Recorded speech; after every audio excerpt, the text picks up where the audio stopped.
Welcome to Gurukul মাধ্যমিক। আজকে রাসায়নিক গণনা চ্যাপ্টারের কতগুলি গুরুত্বপূর্ণ সংজ্ঞা নিয়ে আমি আলোচনা করব।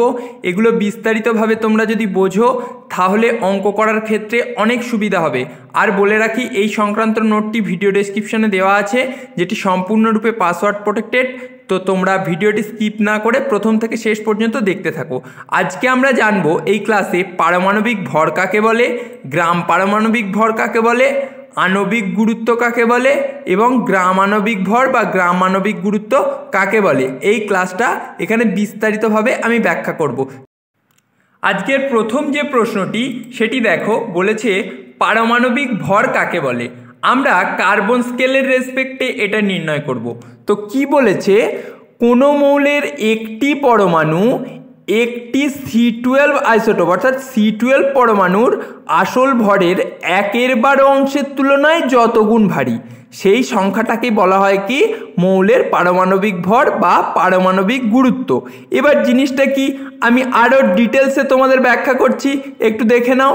তো বলছে কি মৌলের পারমাণবিক ভর সমান, ধরো যে পরমাণুটা নিচ্ছ, সাপোজ ধরো নাইট্রোজেনের একটি পরমাণুর ভর, নাইট্রোজেনের পারমাণবিক ভর বার করছো, সেক্ষেত্রে কি করবে, নাইট্রোজেনের একটি পরমাণুর ভরকে নেবে, তাকে কত দিয়ে ভাগ করবে, এই C12 আইসোটোপের একটি পরমাণুর যা ভর, C12 আইসোটোপের একটি পরমাণুর যা ভর সেটাকে তার 1/12 অংশের তুলনায়, অর্থাৎ এখানটা কি করছি দেখো, নাইট্রোজেনের ভরটা লিখবে একটি পরমাণুর ভর, তাকে C12 পরমাণুর একটি C12 পরমাণুর ভর দিয়ে ভাগ করবে।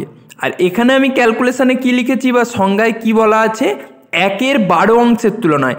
তাহলে এটাকে যদি আমি গুণের আকারে নিয়ে যাই, তাহলে এই রেশিওটাকে, এই যে রেশিওটা তোমরা দেখতে পাচ্ছ, বা এখান থেকে এই যে আমি যেটা মার্ক করে দেখাচ্ছি, এই যে রেশিওটা দেখতে পাচ্ছ, একে যদি 12 দিয়ে গুণ করে দিই তাহলেই আমরা কি পেয়ে যাব, নাইট্রোজেনের পারমাণবিক ভর। আশা করি তাহলে এটা খুব ভালো করে বুঝতে পারলে। এবার যেটা বলি, এবার এই যে পারমাণবিক ভর, এটা কি একক যুক্ত রাশি না এককহীন রাশি, সেটা কি করে আমরা বুঝবো। দেখো দুটি ভরের অনুপাত না, এখানেও দেখো একটি পরমাণুর ভর, এখানেও দেখো একটি C12 পরমাণুর ভর। তাহলে দুটোর ক্ষেত্রেই আমরা কিসের ওপর ডিপেন্ড করে রেশিওটা নির্ণয় করছি, মাসের ওপর, তাই তো। তাই যেহেতু এটা দুটি ভরের অনুপাত, তাই এটি হলো একটি একক বিহীন রাশি। তোমরা নোটে দেখতে পাচ্ছ, এটি ভিডিও ডেসক্রিপশানে পেয়ে যাবে, সেখান থেকে তোমরা কালেক্ট করে নিও। তারপর আমরা চলে যাব পরের প্রশ্নে। দেখো পরের যে প্রশ্ন, গ্রাম পারমাণবিক ভর কাকে বলে।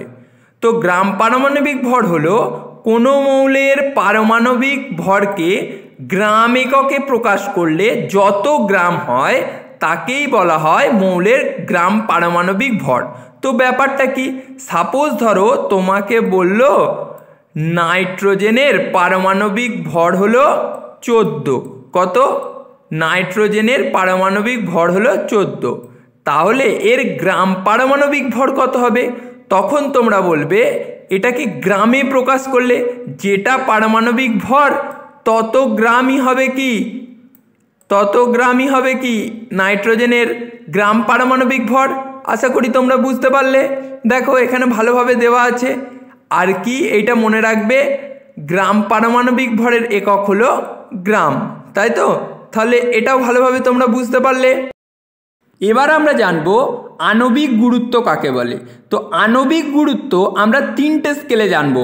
একটা হচ্ছে হাইড্রোজেন স্কেলে জানবো, আর কিসে জানবো, অক্সিজেন স্কেলে জানবো O16, আর একটা কি কার্বন স্কেলে জানবো, C12 স্কেলে আমরা জানবো। তো তোমাদের যদি পরীক্ষায় আসে আণবিক গুরুত্ব কাকে বলে, তোমরা শুধুমাত্র C12 স্কেলের রেসপেক্টে যেটা হয় সেটাই লিখবে, তাহলেই হবে। কিন্তু আমি প্রতিটি বিস্তারিতভাবে তোমাদের সঙ্গে এখানে ব্যাখ্যা করছি। দেখো তো প্রথম হাইড্রোজেন স্কেলের আণবিক গুরুত্ব, তাহলে এক্ষেত্রে কার রেসপেক্টে নির্ণয় করব, নিশ্চয়ই হাইড্রোজেনের একটি পরমাণুর রেসপেক্টে নির্ণয় করব। তো সংজ্ঞাটা কি বলেছে, কোনো মৌল বা যৌগের, দেখো আগেরটার ক্ষেত্রে মানে পারমাণবিক ভরের ক্ষেত্রে কি হচ্ছিল, কোনো মৌলের হচ্ছিল কিন্তু যেহেতু আণবিক গুরুত্ব সেজন্য এক্ষেত্রে অণু কথাটি কিন্তু বিশেষভাবে তোমাদের উল্লেখ করতে হবে। তো কি বলেছে, কোনো মৌল বা যৌগের একটি অণু হাইড্রোজেনের একটি পরমাণুর তুলনায় যত গুণ ভারী, সেই তুলনামূলক সংখ্যাটাকেই বলা হয় কি, ওই মৌল বা যৌগের আণবিক ভর বা আণবিক গুরুত্ব। তো ব্যাপারটা আরও ভালোভাবে আমি তোমাদের সামনে ব্যাখ্যা করছি, তোমরা দেখে নাও। দেখো এখানে যে ম্যাথামেটিক্যাল টার্মটা আমি লিখেছি, আণবিক গুরুত্ব সমান কি, মৌল বা যৌগের, মানে যে মৌলটাই দেবে, ধরো সাপোজ নাইট্রোজেন দিয়েছে, তখন কি করবে, নাইট্রোজেনের একটি অণুর ভর নেবে এবং তাকে একটি হাইড্রোজেন পরমাণুর ভর দিয়ে যদি তোমরা ভাগ করে দাও, তাহলেই কি পেয়ে যাবে, হাইড্রোজেন স্কেলে ওই অণুটার আণবিক গুরুত্ব। তাহলে আশা করি এটা বুঝতে পারলে। তারপরে আমরা দেখে নেব যেটা, সেটা হচ্ছে অক্সিজেন স্কেলে। অক্সিজেন স্কেলে আণবিক গুরুত্ব আগেরটার ক্ষেত্রে কি ছিল, দেখে নাও। আগেরটার ক্ষেত্রে আমরা এই যে হাইড্রোজেনের রেসপেক্টে নির্ণয় করেছিলাম, কিন্তু এবার আমরা কার রেসপেক্টে নির্ণয় করব, অক্সিজেনের রেসপেক্টে। এবং অক্সিজেনের কোনটা, O16, এই আইসোটোপটার রেসপেক্টে। তো এক্ষেত্রে কত গুণ, 1/16 অংশের তুলনায় যত গুণ ভারী। অর্থাৎ কোনো একটা মৌল, সাপোজ ধরো নাইট্রোজেনের আণবিক গুরুত্ব আমরা নির্ণয় করব অক্সিজেন স্কেলে। তাহলে আমরা কি করব, দেখে নাও। এই যে মৌল বা যৌগের একটি অণুর ভর, তাহলে নাইট্রোজেনের একটি অণুর ভরকে আমরা নিয়ে নেব। নাইট্রোজেনের একটি অণু, তাকে এই যে একটি অক্সিজেন পরমাণুর ভর যেটা হবে, একটি অক্সিজেন পরমাণুর ভর দিয়ে আমরা কি করব, ভাগ করে দেব। কিন্তু এখানে কি বলেছি, সেম আগেরটার মতোই 1/16 অংশের তুলনায়। তাহলে এখানে কত দিয়ে গুণ আছে, 1/16 অংশ দিয়ে গুণ আছে।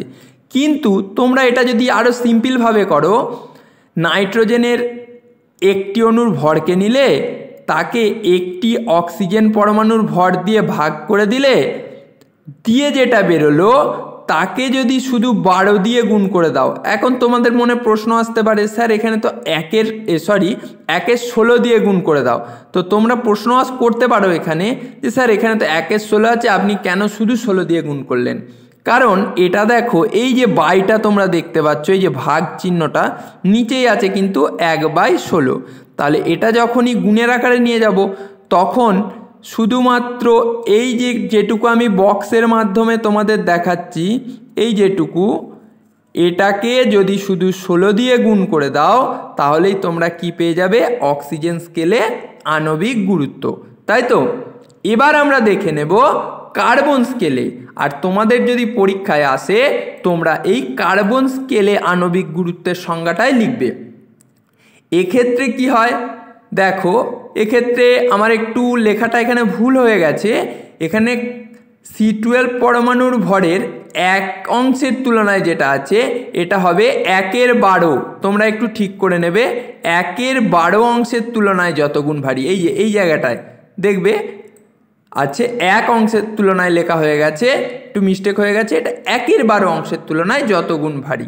তাহলে ম্যাথামেটিক্যাল ক্যালকুলেশনটা কীরকম হবে দেখতে পাচ্ছ তোমরা, যে কার্বন পরমাণুর রেসপেক্টে কোনো মৌল বা যৌগের একটি অণুর ভর, সাপোজ ধরো অক্সিজেনের নির্ণয় করছি, তাহলে অক্সিজেনের একটি অণুর ভরকে আমি নেব, তাকে কত দিয়ে ভাগ করব, একটি C12 পরমাণুর ভর দিয়ে ভাগ করব। C12 পরমাণুর ভর দিয়ে ভাগ করব, তাকে কত দিয়ে গুণ করে দেবো, আগেরটা যেমন 16 দিয়ে করছিলাম, একে 12 দিয়ে গুণ করে দেবো। তাই তো, আশা করি বুঝতে পেরেছো। তো এবার আমি একটা কোশ্চেন তোমাদের দিচ্ছি, তোমরা বুঝতে পারছো কি না আমি একবার তোমাদের জিজ্ঞাসা করছি। তোমাদের ধরো আমি এই কোশ্চেনটা দিয়েছি যে কার্বন স্কেলে নাইট্রোজেনের আণবিক ভর এত, এটার অর্থ কি? তার মানে কি, একটি কার্বন পরমাণুর ভরের 1/12 অংশের তুলনায় এই নাইট্রোজেনটা কত গুণ ভারী, এই 28.01 গুণ ভারী।